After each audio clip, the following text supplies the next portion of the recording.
एक गांव में एक किसान अपने दुखों से दुखी था।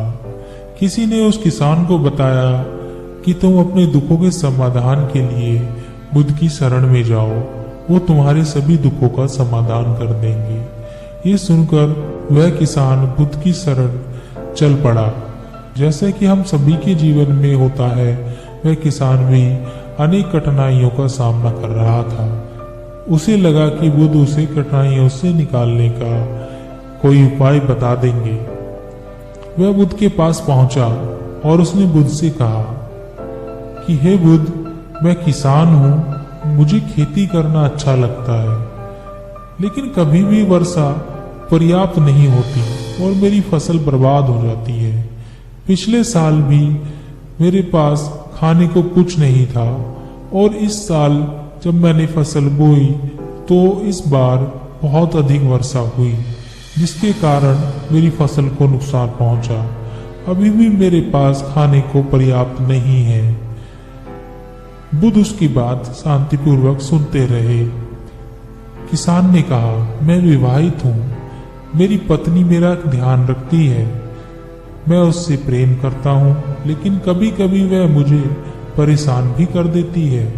कभी मुझे लगता है कि मैं उससे उकता गया हूं और कभी मुझे लगता है कि वह मेरे जीवन में ना होती तो अच्छा होता। मेरे बच्चे भी हैं, वे भले हैं, पर कभी कभी वो मेरी अवज्ञा कर देते हैं और कभी तो वो मेरी बात नहीं मानते, तो मुझे ऐसा लगता है कि मानो वो मेरे बच्चे ही ना हो। किसान ऐसी ही बातें बुद्ध से करता गया और अपने एक एक करके सभी कठिनाइयों को उसने बुद्ध को बताया। उसके जीवन में बहुत सारी समस्याएं थी। बुद्ध ध्यानपूर्वक उसकी समस्याओं को सुनते गए। बुद्ध ने एक शब्द ना कहा और वह बताता चला गया। आखिरकार बताते बताते उसके पास बताने के लिए कोई और अधिक समस्या ना बची।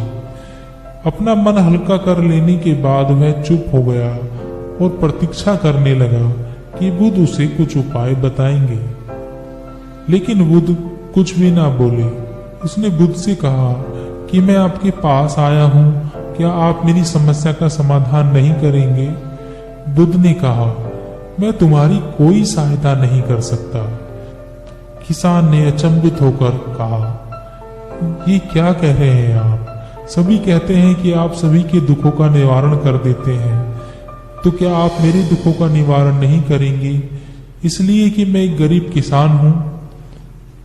बुद्ध ने कहा, सभी के जीवन में कठिनाइयां हैं, तुम्हारे जीवन में कोई नई कठिनाई नहीं है।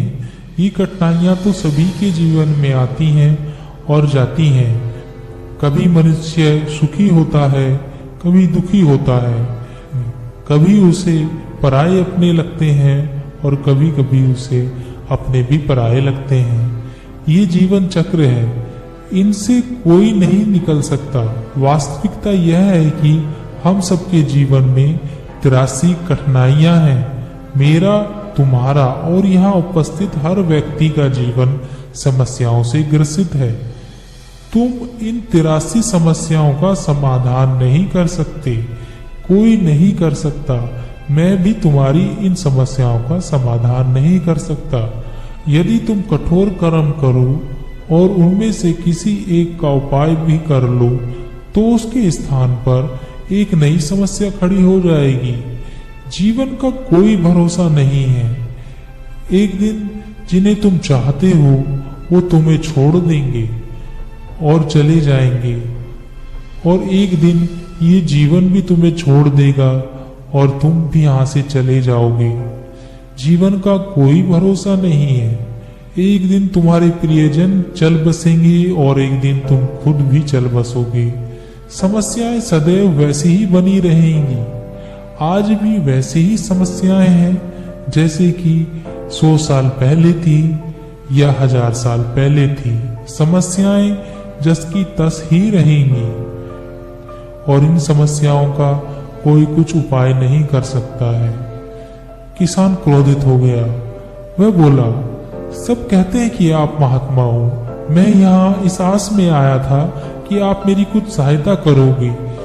अगर आप मेरी समस्याओं का समाधान ही नहीं कर सकते तो मेरा आना यहाँ व्यर्थ हुआ। सभी लोग झूठ बोलते हैं कि आप सभी की समस्याओं का समाधान करते हैं। आपने तो मेरी एक भी समस्या का समाधान ना किया। आपसे भले तो वो महात्मा हैं जो मेरे घर 2 वर्ष पहले आए थे। उन्होंने मेरे से यज्ञ कराया, दान दक्षिणा करवाई और मेरे मन को अपार शांति मिली और कुछ समय के लिए सुख भी आया, कुछ दुख भी कम हुए।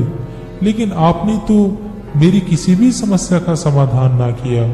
आपने तो सीधा मुझे मना कर दिया। बुद्ध ने कहा, क्या तुम्हारे वो सब करने से तुम्हारे सभी दुख समाप्त हो चुके हैं? क्या तुम आज उनसे भी कहीं अधिक दुखों में नहीं पड़े हो? ये दुख कभी समाप्त नहीं होने वाले। किसान ने कहा, तो क्या मैं ये मान लूं कि आप मेरी कोई मदद नहीं कर सकते और आप मेरी समस्याओं का हल नहीं निकाल सकते हैं? यदि आप इतनी छोटी छोटी बातों का उपाय नहीं कर सकते तो आपकी शिक्षाएं किस काम की? बुद्ध ने कहा, मैं तुम्हारी 83 समस्याओं का समाधान तो नहीं कर सकता हूँ, लेकिन हाँ, मैं तुम्हारी 84वीं समस्या का समाधान कर सकता हूँ। किसान ने अचंभित होकर कहा, 84वीं समस्या? वह कौन सी समस्या है? बुद्ध ने कहा, वह यह है कि तुम नहीं चाहते कि तुम्हारे जीवन में कोई समस्या हो। इसी समस्या के कारण ही सारी समस्याओं का जन्म हुआ है। अगर तुम इस बात को स्वीकार कर लो कि जीवन में समस्या होती ही है, सभी के जीवन में कोई ना कोई कठिनाई होती ही है। तुम सोचते हो कि तुम इस दुनिया में सबसे ज्यादा दुखी हो और तुम्हारे जितना कोई और दुखी नहीं है, तो तुम अपने आसपास देखो कि जितने लोग तुम्हारे आसपास हैं, क्या वो तुमसे कम दुखी हैं? तुम्हें अपना दुख बड़ा लगता है, जबकि तुम्हारे आसपास रहने वाले सभी को अपना दुख बड़ा लगता है। इस दुनिया में सभी को अपना दुख बड़ा लगता है, चाहे दुख छोटा हो या बड़ा हो, लेकिन वो जिसके साथ घट रहा है उसी के लिए वो बड़ा होता है। हम किसी दूसरे के बारे में विचार नहीं करते, बहुत दूर के बारे में तो हम विचार बिल्कुल नहीं करते। कोई हमारा सगा संबंधी हो तो हम उसके बारे में थोड़ा विचार करते हैं, लेकिन अगर बात हम पर आ जाए तो हम बिल्कुल विचलित हो जाते हैं। अपने जीवन में कोई समस्या ना होने पर या सुख होने पर हम दूसरों को उपदेश देते हैं कि ऐसी करो और वैसे करो तो तुम्हारे जीवन में सुख आएगा। तुम क्यों इतना दुख करते हो? दुख आता है और जाता है, लेकिन जब यही घटना हमारे जीवन में घटती है तो हमें ये बातें समझ नहीं आती। हम सिर्फ अपने दुख से दुखी होते रहते हैं। तो यही है 84वीं समस्या कि तुम ये चाहते हो कि तुम्हारे जीवन में कोई समस्या ना हो। यही इन समस्याओं की असली जड़ है। अगर तुम ध्यान पूर्वक देखोगे और समझोगे कि जीवन दुखों से और सुखों से हर प्रकार से भरा हुआ है, इसको तुम कभी नहीं बदल सकते। अगर तुम ये चाहते हो कि तुम्हारा जीवन हमेशा सुखी हो और सुख से रहो तो ये भी संभव नहीं, और अगर तुम चाहते हो कि तुम्हारा जीवन हमेशा दुख से भरा हो तो ये भी संभव नहीं है। अगर तुम ये चाहते हो कि तुम सुख और दुख से ऊपर उठ सको तो ये संभव है। सुख और दुख को आने से हम रोक नहीं सकते, लेकिन सुख और दुख का हम पे कोई प्रभाव ना हो ऐसी व्यवस्था हम कर सकते हैं। तो मैं तुम्हारी 84वीं समस्या का समाधान कर सकता हूँ, बाकी 83 समस्याओं का समाधान मेरे हाथ में नहीं है।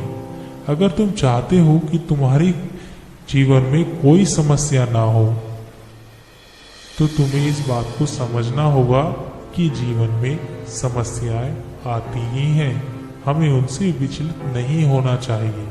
वह किसान बुद्ध के चरणों में गिर पड़ा और बोला, हे बुद्ध, इतनी छोटी सी बात मैं आज तक समझ ना पाया।